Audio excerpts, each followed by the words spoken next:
part of the fireworks ceremony.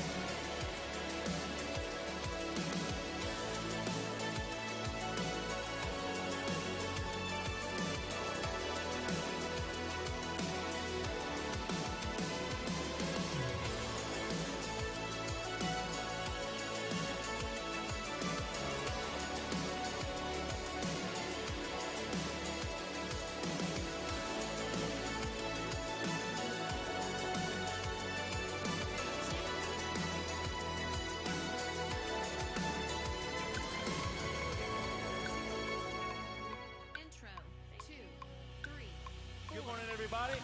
Welcome to Rocky. So good to see you guys. Hope you've had a good week so far, good weekend so far. It's good to be gathered together. We're going to sing some songs that honor God. We feel like it's the best thing that we can do. To say thank you to the God who created us. So whether you know the words or not, we're just going to learn them as we go. Sing along what you know them. All together, let's see. Lead me to the broken. Breakdown. Lead me to the broken, to the widow, to the orphan. Meet me in the margins Okay. with the leper Sounds good. and the lonely. We have frets already? I don't care what it costs. Yeah, okay. Yes, gotcha. I wanna be where Okay. you are. 2, 3, Yeah. 4. Oh, I don't care what it costs. I wanna be where you are. Chorus 32. Breakdown. Good shepherd of my soul, wherever you lead me, I will go. 31. Fade 1. And surely your goodness and your kindness and your mercy follow me, and I know wherever you are, that's where I want to go. Fade 2. Beautiful one. Thank you. Yeah, that's where I want to go.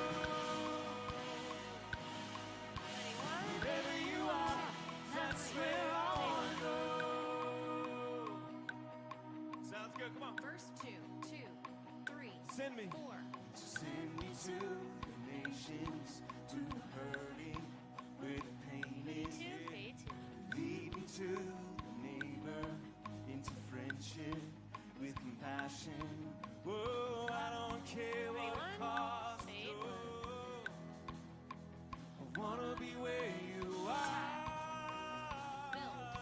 Whoa, I don't care what it costs. 32. Fade 2. I wanna be where you are. Nice. 31. Fade 1.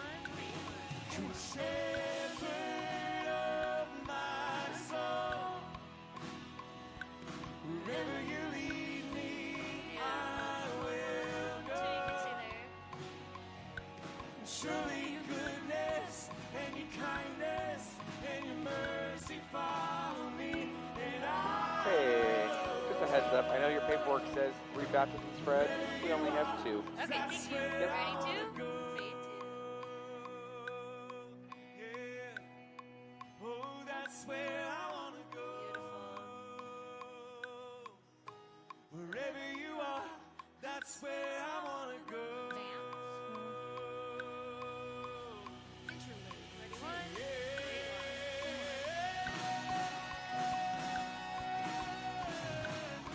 Oh, that's where I wanna go.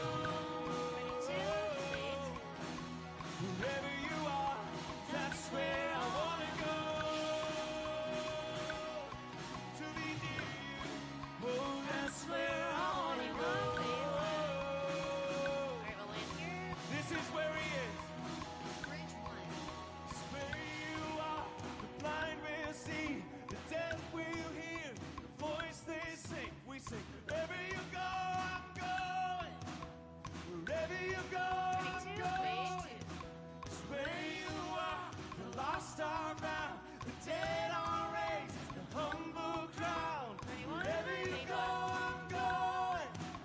Wherever you go, I'm going. Bridge 3. Build. It's where you are. 22. It's where I'll be. When you move, the church will sing. Wherever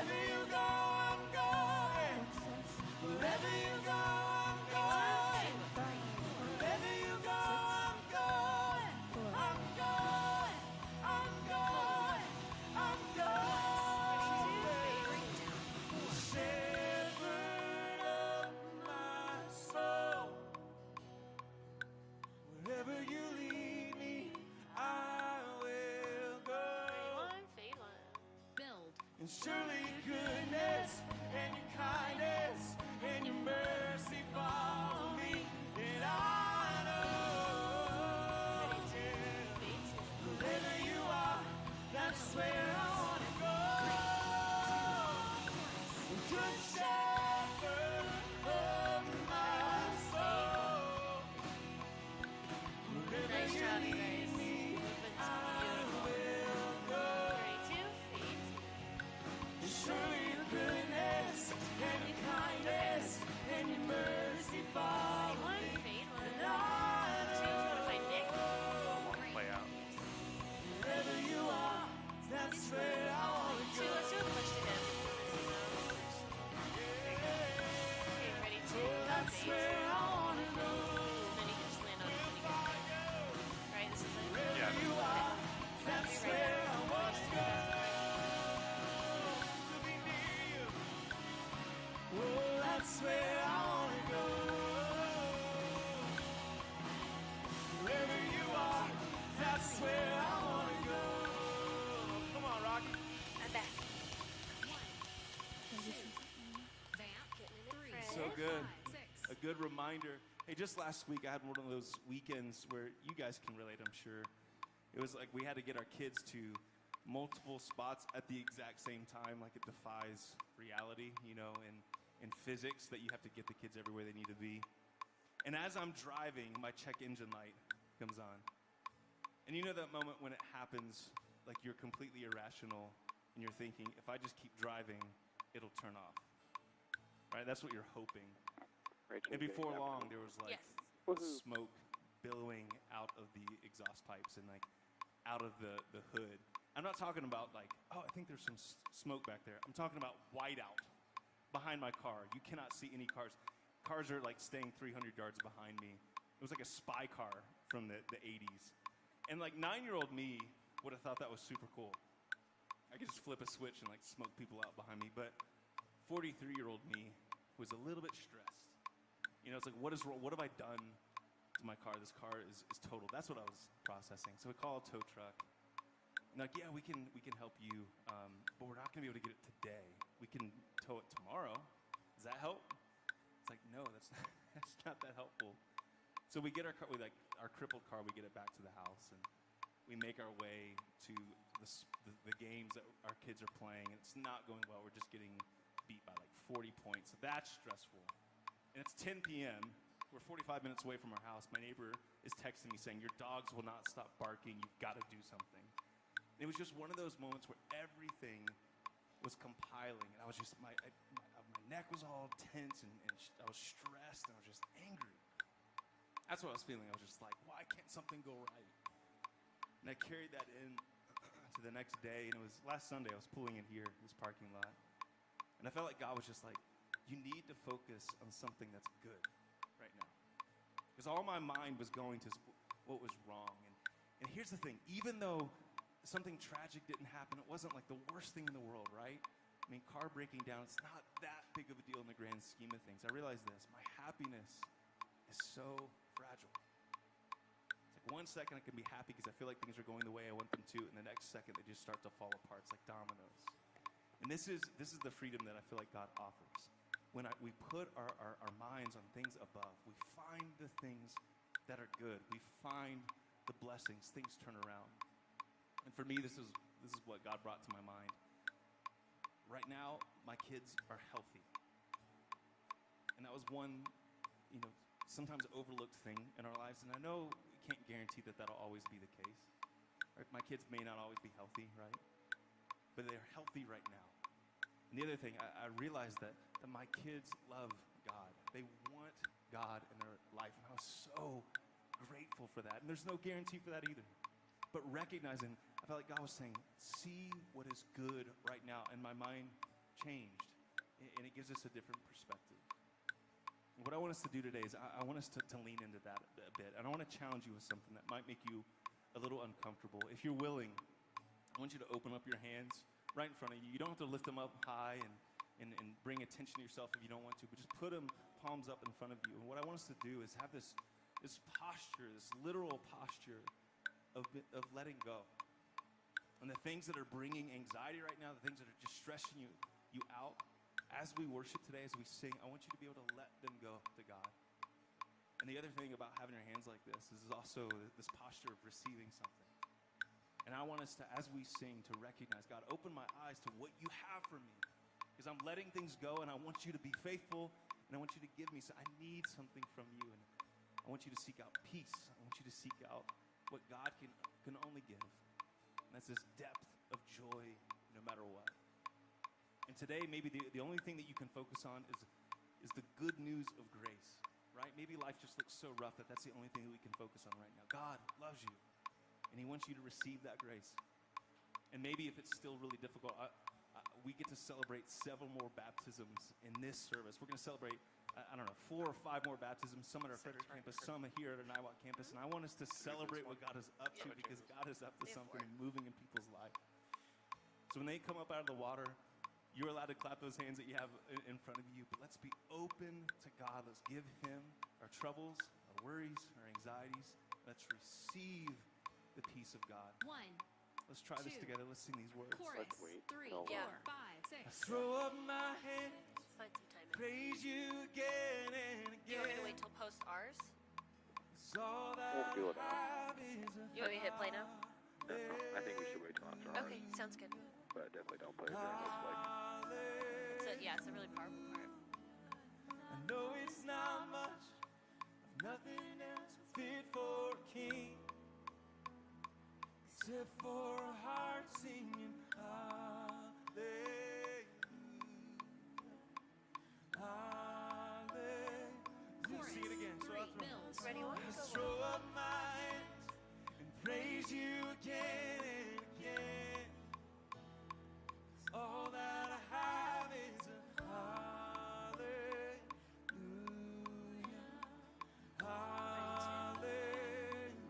hallelujah.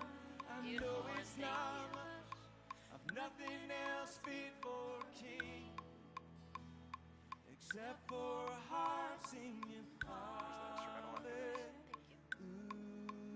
Ready, one? 1, 2, 1, 2, 3, 4, 5, 6. Oh, when they're doing ours. Alright. There we go. Go ahead and play the Fred one. Give Okay. my hallelujah. Okay, ready, baptistry? Waiting for Matt. Verse 1, 3, 4, 5, Ready, 6. two, say it. Fall short. Okay, and then ready, baptistry? I've got nothing new.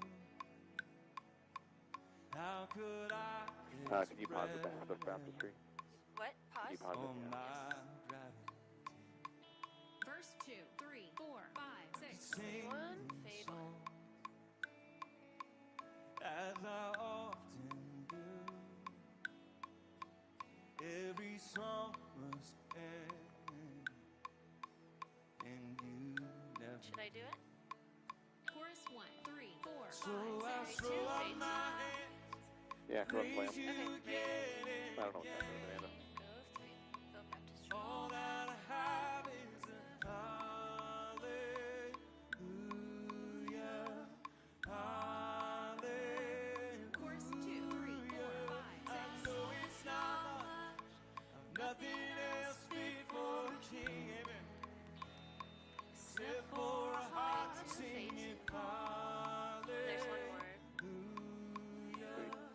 hallelujah. Bam. Ready, 3, 4, one? 5, 6. They are getting on stage. Okay, so I'll stop. Verse 3. I'll get drums. this I've queued got up. one response. Okay, I'm gonna go I've got just one move. baptistry. With my arms stretched wide. Ready, Oh, baptistry. I will worship you. Chorus I'm gonna pause. I throw up my hands, praise you recording it? again and again. Thank you. Got it. All that I have is a hallelujah, hallelujah. Ready, one? Fade. No, it's not much. Okay, I'm still recording. I'm nothing else fit for a king, Okay, ready, for a baptistry. heart singing Baptistry.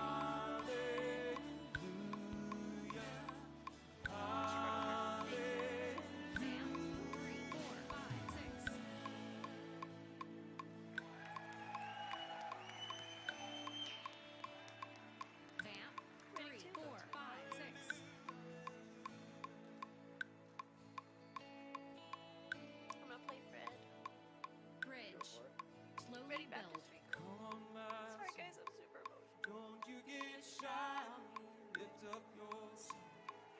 You've job. got a lion inside of those lungs.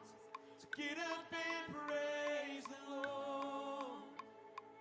Bridge. Let's tell ourselves Drums this. in. Come on, my soul. Oh, don't you get shy, lift up your song. 'Cause you've got a lion inside of those lungs. Get up and praise the Lord. He's worthy. We will respond. Oh, so come on, my soul. Don't you get shy on me. Lift up your song. You've got a lion inside of those lungs. Get up and praise the Lord. You ready, one?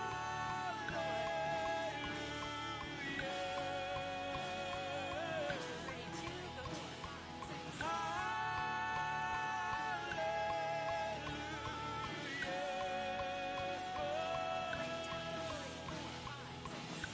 We're gonna stay here. Yeah, first lines. Chorus. 3, 4, 5, I'll 6. throw up my hands, praise you again and again. All that I have is Someone you can stay with Cameron.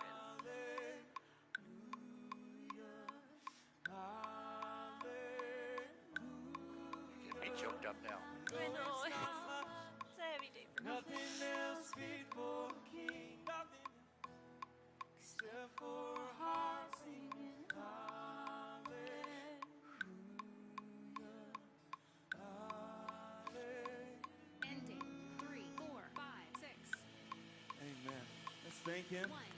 We're not done yet. Let's keep on going. He's worthy. Intro. 2, Fair enough. 3, Go one. 4. It's not last one, never mind. It's okay. I'm okay.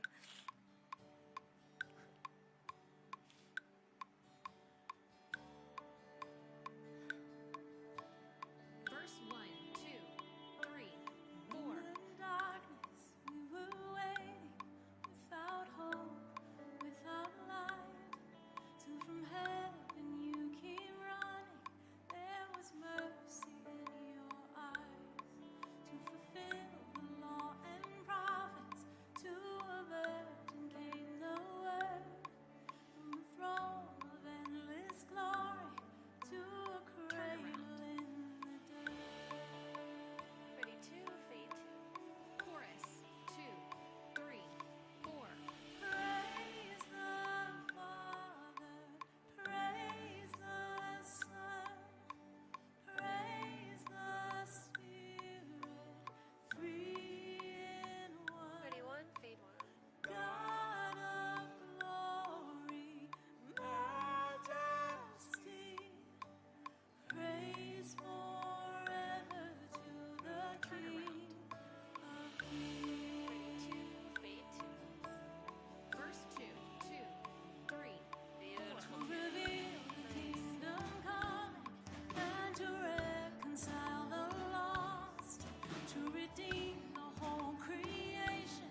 You did not despise the cross, for even in your suffering, you saw to the other side, knowing this was our salvation. Jesus, for our sake, you died. Chorus. 2, 3, 4. Praise the Father, praise the Son, praise the Spirit, three in one.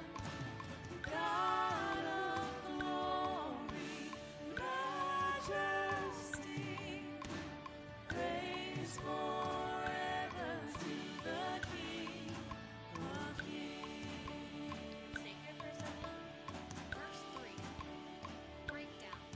In the morning that you rose, all of heaven held its breath, till that stone was moved for good, for the Lamb Ready, had two, conquered fade, death. And the dead rose from their tombs, and the angels stood in awe, for the souls of all who'd come to the Father are restored. And the church of Christ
Amen. Let's give him praise today. So good. If you're in the room, you can take a seat. You guys can grab out your communion. We're going to just continue in this moment of worship through communion. I just want to go back for a minute to what Nick was talking about at the beginning of service. And just sometimes we forget what's good. And I think we've all had those moments like him where you go through your week and things happen and we just forget that there's really good things in our life. And I was listening to a podcast this week that Nick actually did with this guy named Steve Cuss.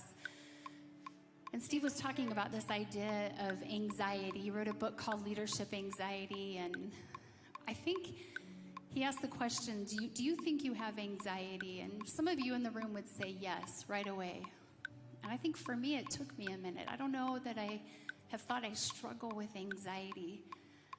But we all have this thing called chronic anxiety. And it comes out in some of the ways that Nick was talking about, in maybe fear, maybe anger, maybe just forgetting the goodness of God. And in this idea of anxiety, Steve talks about this idea that when we have that, one of the ways that we can kind of take that away, get ourselves back to a place where we remember those good things, is to make this thing called a life-giving list. Like, what gives you life? It can be little things, it can be big things. And to be honest today, this isn't what I was going to talk about, but first service we were singing and worshiping and singing All Hail King Jesus, and just watching us worship with hands out, hearing your voices. I was like, that is on my life-giving list. That's what gives me life. Or just do it when Watching a family get in the baptistry and get baptized together, that's life-giving. Being able to sit in this room and take communion together, that's on my life-giving list. And of course, Jesus is. He is the giver of life. But this is what I want you to do right now. I want you to take that cup. It's got some bread, some juice in it. It represents the body, the blood of Jesus, his sacrifice for us. And just be reminded that he went to the cross for us 2,000 years ago. God sent his son to take on our sin, to go to the cross for us. That is life-giving. And that's what we get to celebrate and remember today. So I want you to take that cup whenever you're ready. Take the bread, take the juice, and remember what he did for us.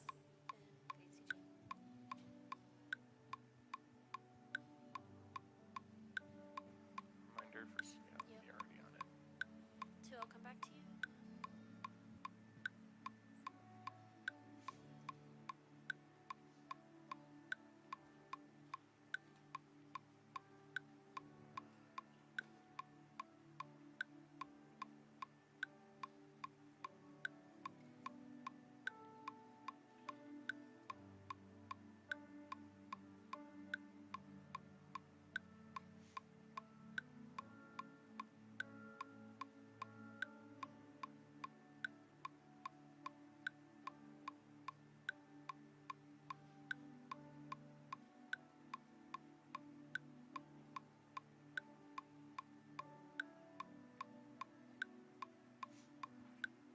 Okay, ready, two? God, we just come to you today with a grateful heart.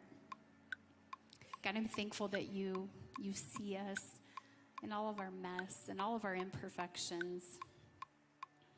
God, at the end of weeks where we don't always remember your goodness, God, that you're still there, that you show up, that you remind us of that.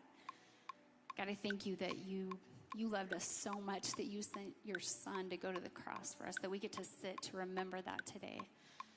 And God, I pray over our day. I pray as Matt, as he speaks, God, that you would just speak through him. God, we invite your spirit into this place.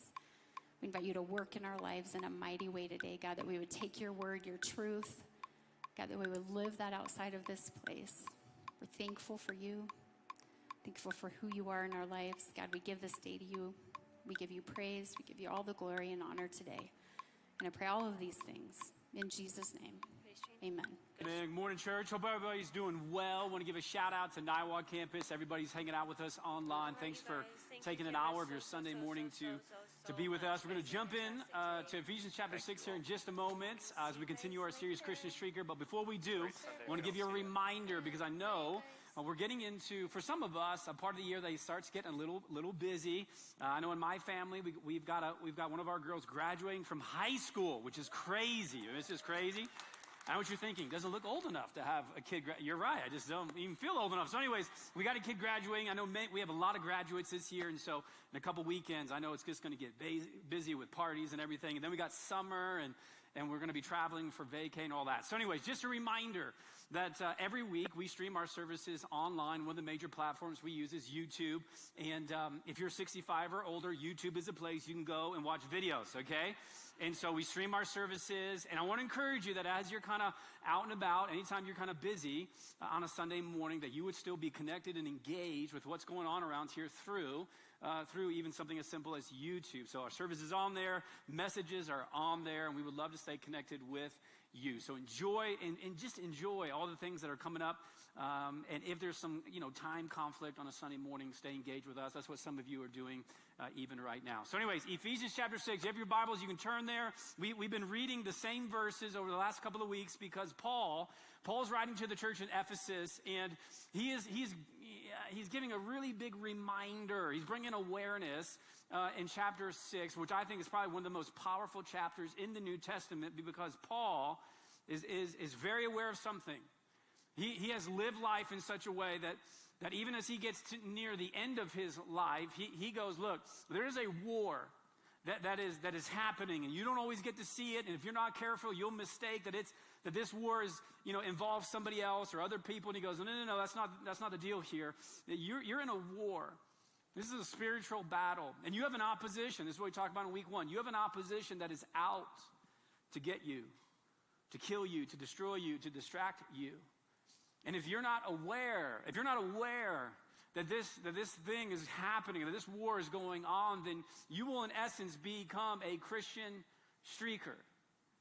You'll be a Christian, but all you have on is like the helmet of salvation. You're out there and you're just getting messed over, and you can't seem to understand why. And Paul goes, I know why.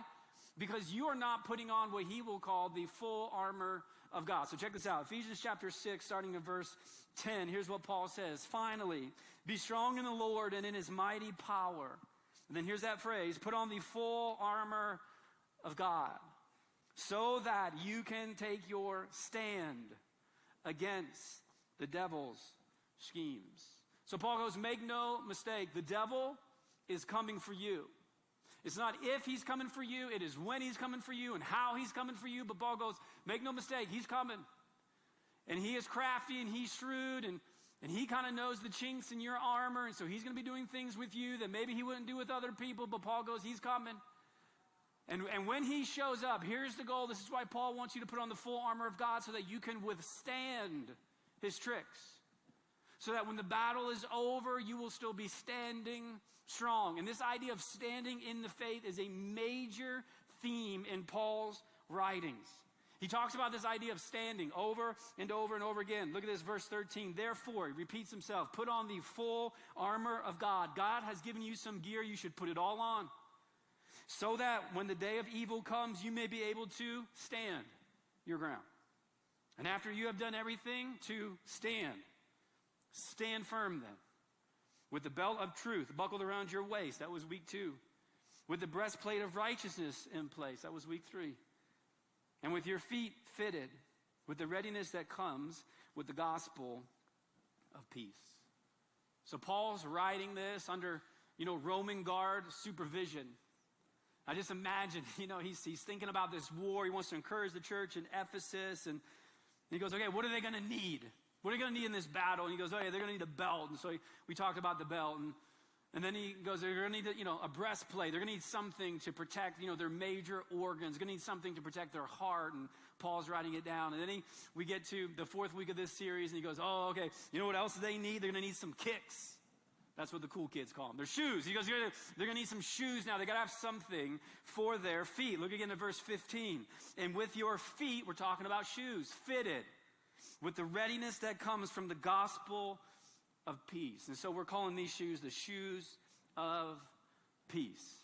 So we're talking about today, the shoes of peace. Now, I'll be honest with you. I've got a love-hate relationship with shoes because growing up, the rhythm of my mom and my dad purchasing shoes for me, we never really bought shoes from a store. It rarely happened. In fact, I remember, especially in my elementary years, we bought shoes at yard sales. My mom was like yard sale queen. You know what I mean? This is back in the day. She'd have the newspaper, and she would map out, and so we would go, and I don't even remember shopping at a store for clothes or anything like that. We just didn't have the money for that, and so we did yard sales, and so growing up, fashion was never really a thing for me. Didn't really care what I was wearing. Didn't matter shoes I didn't even own my first pair of jeans till middle school. I mean, I rocked sweatpants because that's what I love, right? And so I just didn't have that. And so I just grew up with that deal. And so as I'm looking around, I never wore brand name shoes.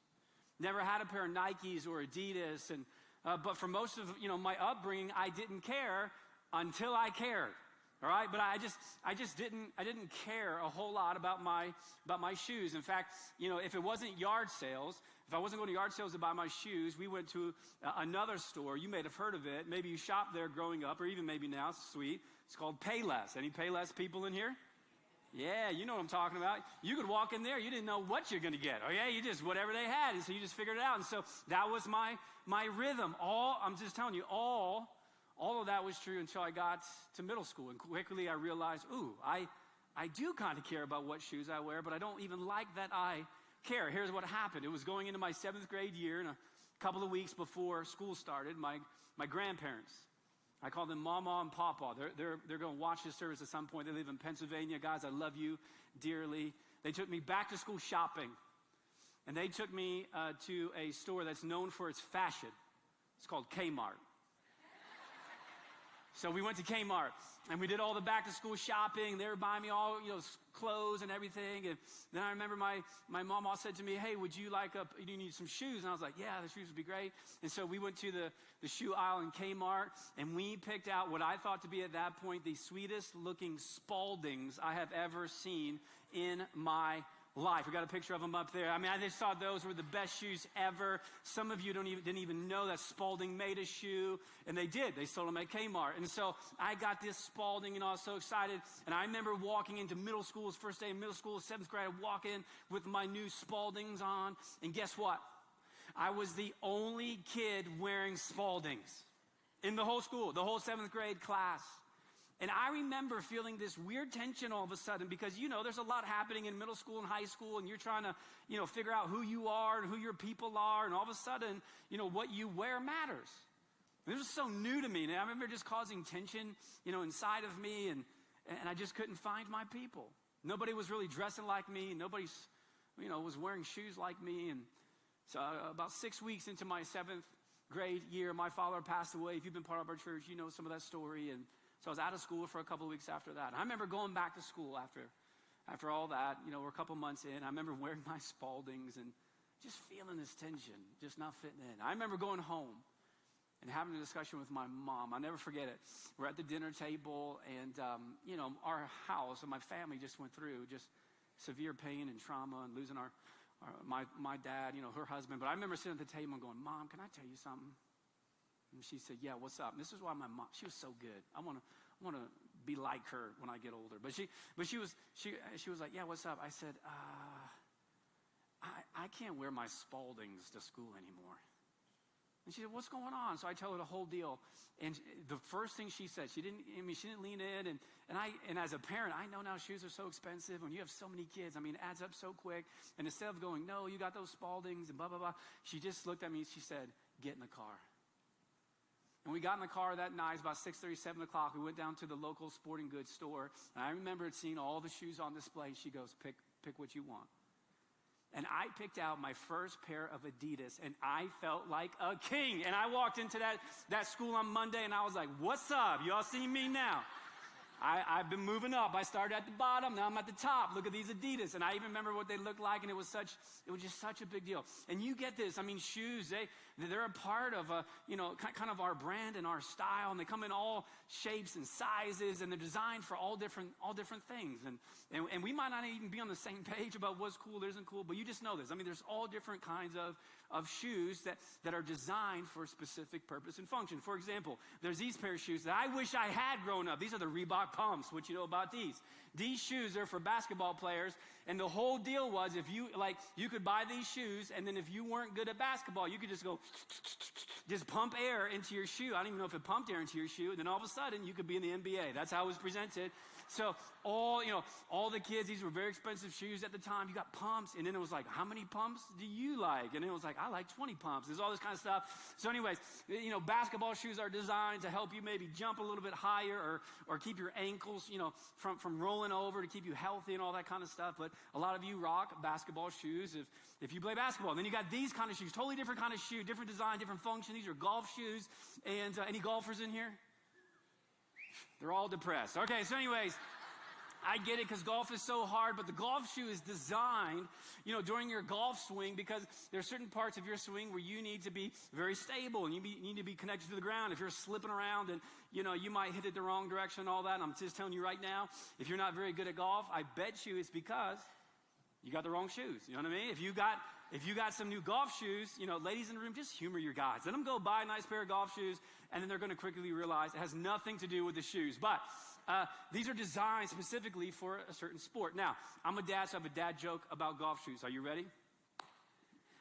Why did the golfer throw away his shoes? Because he got a hole in one. You like that one? Yeah. That's for free. All right, here we go. There's other kind of shoes. All right, and then you have these kind of shoes, and I'll be honest, I don't own any of these shoes. I had a pair of cowboy boots at one point. I didn't get it. I just don't get it, and so I gave them away to somebody who liked to wear cowboy boots. I have no idea what these are designed for. If you have any questions, you can probably drive out to Fort Lupton. Maybe they tell you, okay? So anyways, there's cowboy boots. Then you've got certain shoes that are designed simply for comfort, okay? You may have a pair of these shoes. These are slippers. Some of you have these shoes, right? You get home from work and you're like, man, I just want to put on something that's comfortable. So you've got your go-to slippers during the winter, right? It's also to, help you keep your feet warm. I one time removed snow from my driveway with slippers on. Okay, so anyways, you can use them for whatever. Niwot campus, your campus pastor last week showed up to take a flight to Atlanta and wore slippers. Okay, so whatever. Never seen that before, but apparently you can wear them flying. And then you've got this last pair of shoes, these very unique pair of shoes. You've got these things called Crocs, They are specifically designed to keep you single. That's what they're designed for. Yes. So if you're here and you're single and you wear Crocs and you're getting all upset right now because, your giblets or whatever they're talking about, hey, don't wear them for a couple months. You'll probably get married, all right? We got 2 young people on staff who heard that joke first service, and I didn't tell them about the joke. I just said, wear your Crocs to church this week. So they did, and they were all upset about it, and guess what? They're both single. So anyways, shoes, they come in all shapes and sizes, and they're even designed for different kind of things. And here's the deal. You got to know this. Paul, when he's writing, to the church in Ephesus, he's looking at this Roman soldier, and he's thinking, okay, there's a purpose for every piece of the gear that this soldier is wearing. He's looking at the belt, he's looking at the breastplate, now he's looking at the shoes, and you got to know that these shoes were very unique for 2,000 years ago. And take a look at them here. They're called Caligay or Caligai, however you want to say it, Caliga. There's all different ways to say it, but essentially, this is the shoe that a Roman soldier would be wearing. They are specifically designed for war. This is why Paul says, you should get fitted, because this shoe here is kind of, you're strapping into this shoe. The shoe has 2 purposes. One is for mobility, to keep you moving in the context of war, but even the greater point of this shoe of design is stability. You'll notice on the bottom of this shoe, this is like the first cleat that was ever designed. It's just like a soccer cleat or a football cleat or a baseball cleat. The cleats are designed to keep you stable. And so what they would do with these shoes is those are actually nails. They would nail through the bottom of the sole of the shoe, and they would essentially, these soldiers would have spikes. Because in the context of battle, in the context of war, just about the worst thing that could happen to you when you're fighting in hand-to-hand combat is to fall on the ground. In fact, to fall on the ground in the midst of battle would be death. I mean, you've got to be on your feet. And oftentimes the battlefield would be filled with hazards to fall. Be muddy, or if you're fighting in the wintertime, maybe on snow or ice. And so the designers here knew that there had to be a shoe specifically for war. In fact, some of the ideas behind this shoe, you still see some of those ideas in modern day footwear. This is the first edition cleat. And Paul is looking at this shoe, and then he's kind of looking at this spiritual battle, and he's talking to Christians, and he's saying, look, you're going to need a shoe like that. You're going to need a shoe that keeps you, moving. You're going to need a shoe that keeps you stable if you're going to be standing at the end of this war. You got to stay on your feet. And this is a major thing for Paul in the New Testament. 1 Corinthians chapter 16, verse 13. Same idea. Paul's writing to a different church, writing to the church in Corinth. Same encouragement. Here's what he says. Be on your guard.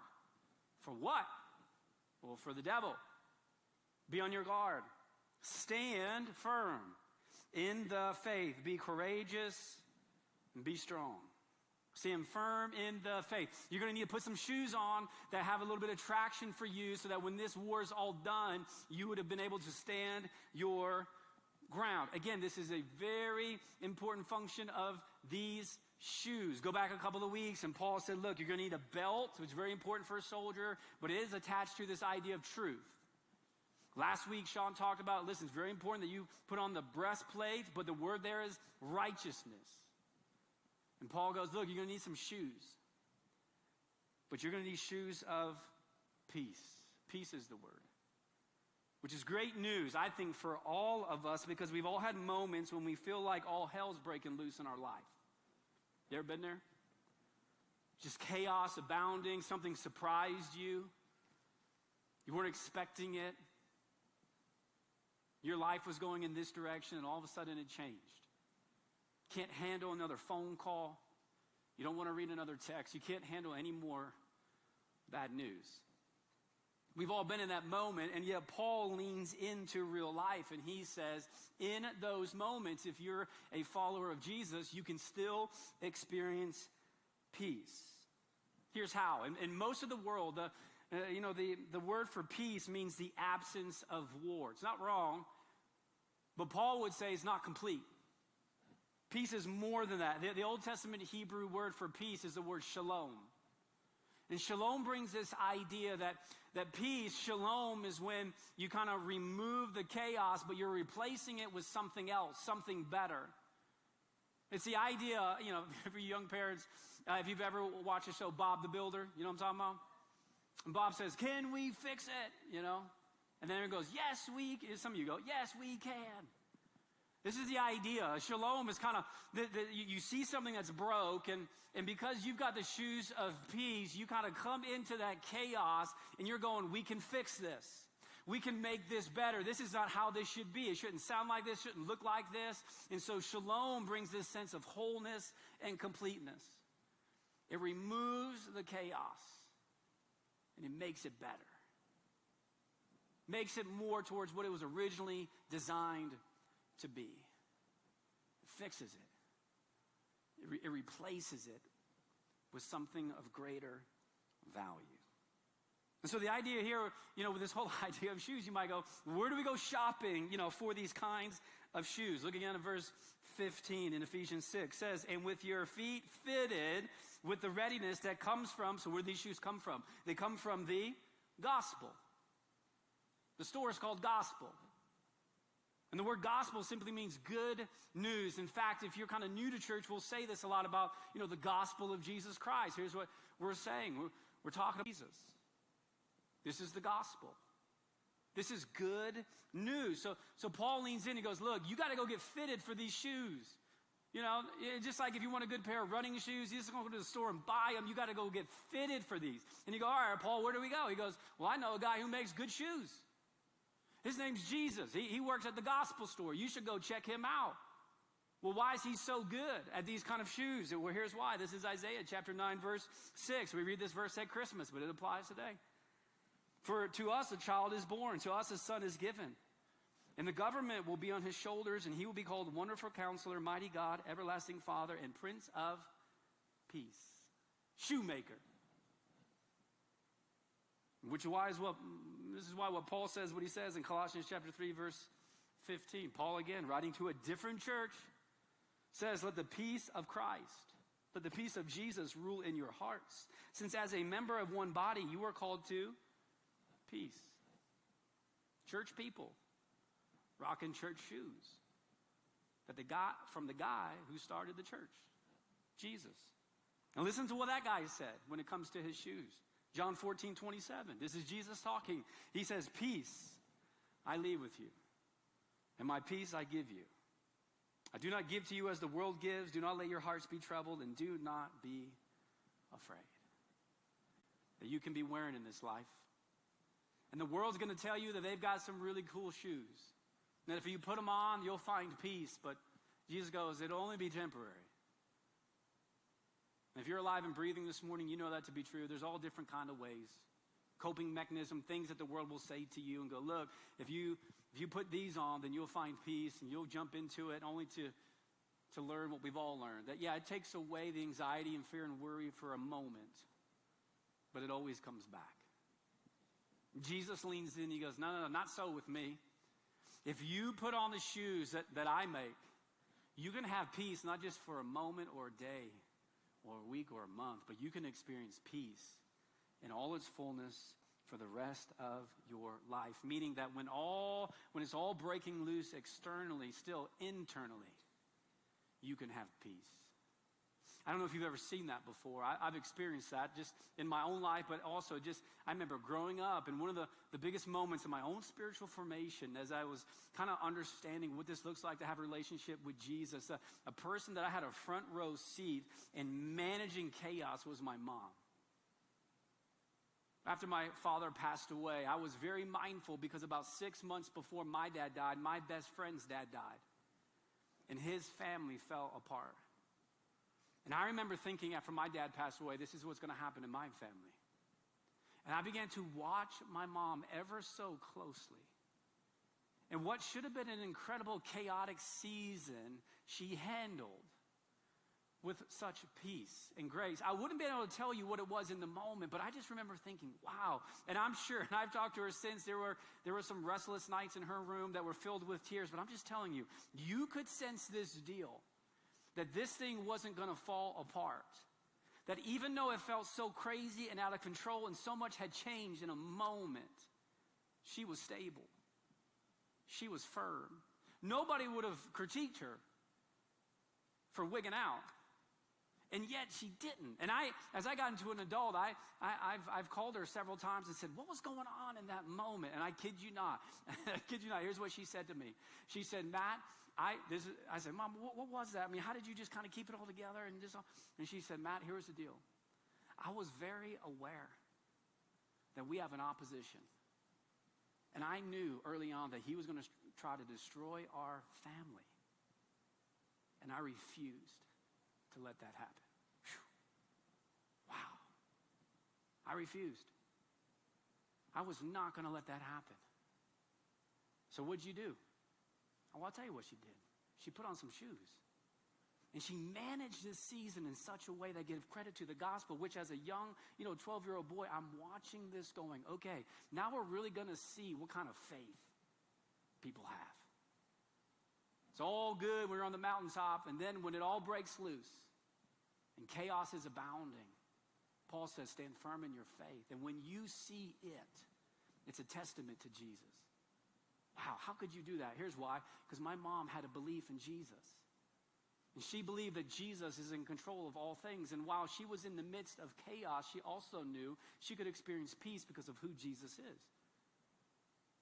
And there's hope that there's a day coming that isn't like today. But in the meantime, she's holding strong. She's standing strong. When others are getting blown away, she's got the correct shoes on. And if you don't, I'm just telling you, if you're a follower of Jesus and you don't put on the right shoes, then you are more of a Christian streaker than you think.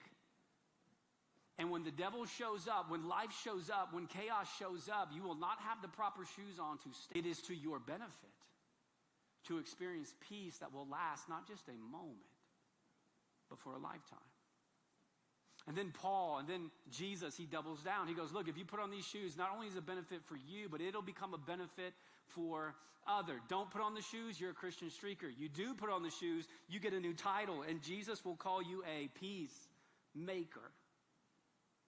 You experience peace now because you've got the shoes on, but then Jesus says now you have the opportunity because of the kicks that you're wearing to give peace to other people. It's amazing. Matthew chapter 5, verse 9, Jesus is teaching. Here's what he says, blessed are the peacemakers, for they are called the children of God.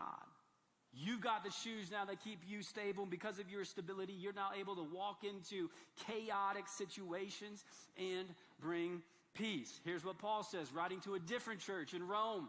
Same idea. Romans chapter 12, verse 18. Here's what he says. If it is possible, he's tongue-in-cheek here a little bit with the church.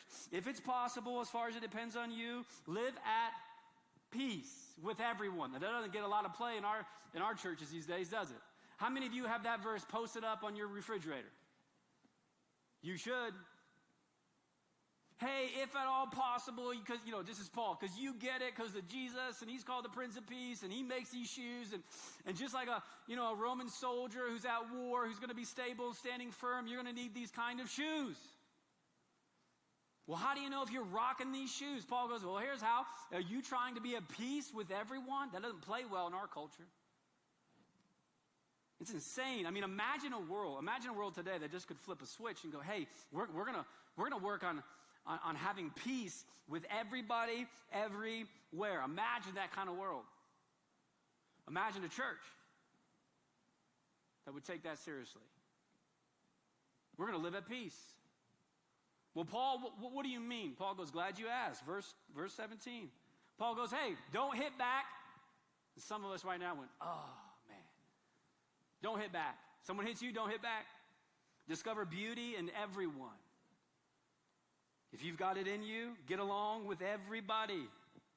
Don't insist on getting even. That's not for you to do. I'll do the judging, says God. I'll take care of it.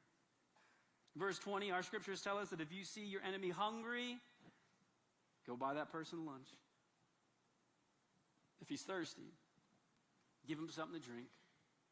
Your generosity will surprise them with goodness. So you don't let evil get the best of you. See, that's the tactic of the devil. You don't let evil get the best of you. You get the best of evil by doing good.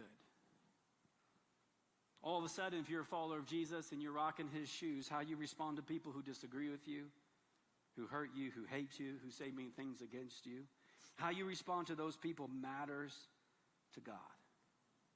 And Paul says, here's what you should do. You should hit them back with love. Because they won't know what to do with love. And if you hit them back with love, it'll lead to peace. So we don't respond to evil with evil. We respond to evil with peace. Now here's what happens, because I see this happening all the time.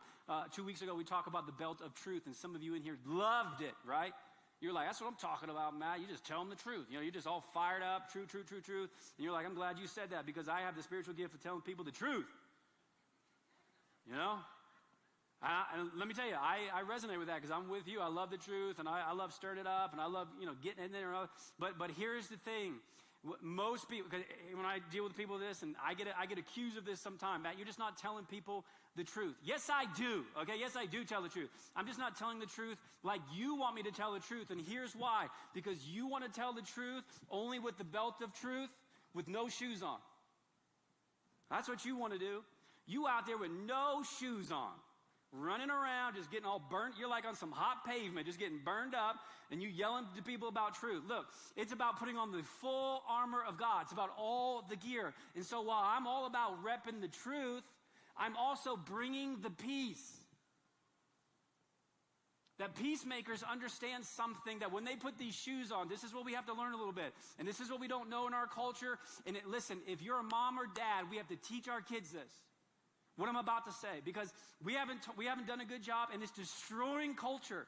Because culture will tell you, you want to talk about how crafty the devil is? Here's what he said, that if you disagree with somebody, you cannot be close to them.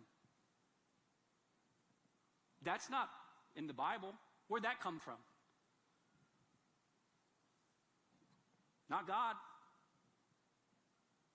See, peacemakers, they can hold two truths with tension at the same time and still care for people. Notice I didn't say agree. I just said care. You care for people. But we get so amped up on truth. We put our belt of truth on. We run out of the house with no shoes, and we just start letting it fly. And you think, this is how you've been deceived. You think, I'm doing this work for God. You know what I think God would say? Shut your mouth. That's what I think God would say. What are you doing? Where's your shoe? You forgot to put on your shoes. I told you to get fitted for your shoes. Where's your shoes? Look, you're still on the hook for the approach. I would also remind us, nowhere here does Paul or God say you have been called to be right. We get so confused. And people get on me sometimes. You didn't tell them the truth. Well, I'm also rocking some shoes. You know what truth looks like with proper shoes? It's walking into people, into conversations with people, and relationships with people who believe differently than you and think differently than you. But because you've got the shoes of peace on, instead of just showing up and going, let me tell you why you're wrong and I'm right, and they're not listening to you anyways, it doesn't even work. It's showing up with your shoes and going, I'd love to hear your story. I'd love to hear your story. Hey, help me understand a little bit more why you choose to believe that or think that way, because I don't, but I just love to see it from your perspective. Peacemakers, they listen to understand. They don't listen to be right. They lead with love. They care about the approach. They care more about the person than they do about being right. People will tell me, well, Matt, I tell the truth, but I tell the truth in love. No, you don't. Anybody who says that doesn't do it. That's what I've learned. I tell the people in truth, but I tell them in love. And I go, really? When you walked away from that conversation, did that person say, they love me? My guess is no. Because you were rocking the belt, but you were not rocking the shoes. Friends, we have to teach our children how to care for people and how to love people. And how to sit with somebody who thinks differently than us. Now, I'm not saying we agree, but I'm saying we care and we love. And to do that is very difficult. And if you don't put on the full armor of God, you may do more damage than good. Here's what I've learned. Here's what I'm learning in my life, okay? This is what I'm trying to practice in my life, that sometimes wearing the shoes of peace looks like walking a mile in someone else's shoes. I've got so much peace in my life. You don't scare me. I'm not threatened by your beliefs or ideas. If anything, I want to understand and hear about you because I care about you. And if ultimately I believe that the truth that I believe could radically change anyone's life in this world, then I want to be as close to you as possible. And I'll tell you the truth. But let me walk a mile in your shoes first before I ask you to put on mine.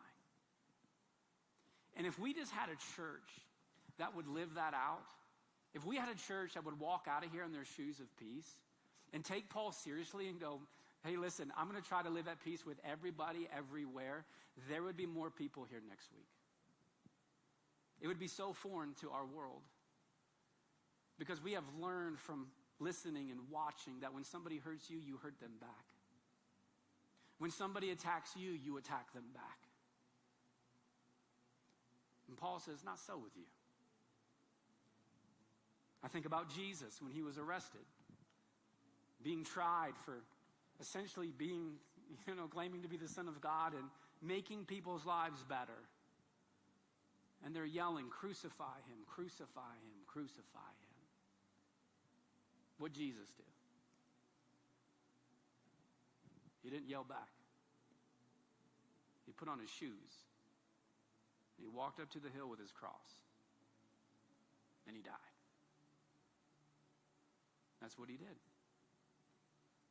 I think about Paul, writing to all these churches, writing almost the exact same thing to all these churches. It seemed like all these churches had the same problem. Peace, peace, peace, peace, peace, peace. Guys, don't forget, peace, peace, peace, peace. Guys, your approach matters. It matters, it matters, it matters. One of the verses I read to you early on, 1 Corinthians 16, I left out verse 14. Here's what Paul says: be on your guard, stand firm in the faith, be courageous, be strong. Yeah! Verse 14, do everything in love. Whew. Friends, we can't say we love people if we don't bring the peace. It's the full armor of God. Leave one piece out. We are more naked than we think.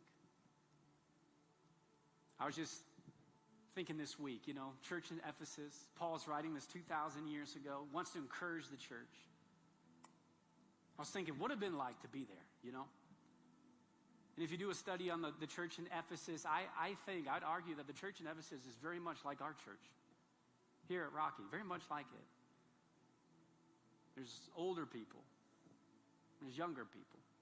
People that come from all spiritual backgrounds. There's Jews and Gentiles. There's people in that church that have, like 5 books of the Old Testament memorized. And then there's people walking in for the very first time who know nothing. Very diverse. Because of their diversity, chaos begins to abound a little bit. And Paul's writing in to the church because all of a sudden there's some major conversations that are happening. They're important, but they're not the most important. They start arguing about food, about what you can eat and can't eat if you're a Christian. They start arguing about circumcision, which is an incredibly big deal, not for the Jews, but for the Gentiles. Can you imagine? If I said this morning, guys, if you're not circumcised and you want to believe in Jesus, come on down, We sharpened our knives. You would not be a Christian. That's what they're arguing about. They start arguing about speaking in tongues and the gifts of the Holy Spirit. And Paul writes in, and he goes, whoa, wrong shoes. Wrong shoes. Take those off. And here's what he says: why are you guys talking more about food than you're talking about Jesus? Put your Jesus shoes back on. You forgot why you're here. You're out there rocking all these different kinds of shoes, and you're bringing in the midst of chaos more chaos because you want to be right, and these are the shoes that you want to wear, and if you're not like me, then you can't come to this church. And Paul goes, whoa, why are you here? Looking at Jews and Gentiles, looking at older people and younger people. He goes, why are you here? You know what they say? Because of Jesus. And he goes, there you go. That's why you're here. And you should talk more about Jesus than anything else. You keep repping and rocking those shoes. That's all you need to have peace with the person sitting beside you, with the person who works across from you, with the person who literally lives in the house next to you. That's all you need with the person who votes differently than you. That's what you need for the person who potentially has a different skin color than you. Jesus. Go love them. Oh, they're going to try to punch you. Go love them. They're going to try to push you back. You go love them. You bring the peace. Now, here's the cool thing. If you're looking for those shoes, I know a guy. I know a guy. You can put them on. Fitted just for you. They're free.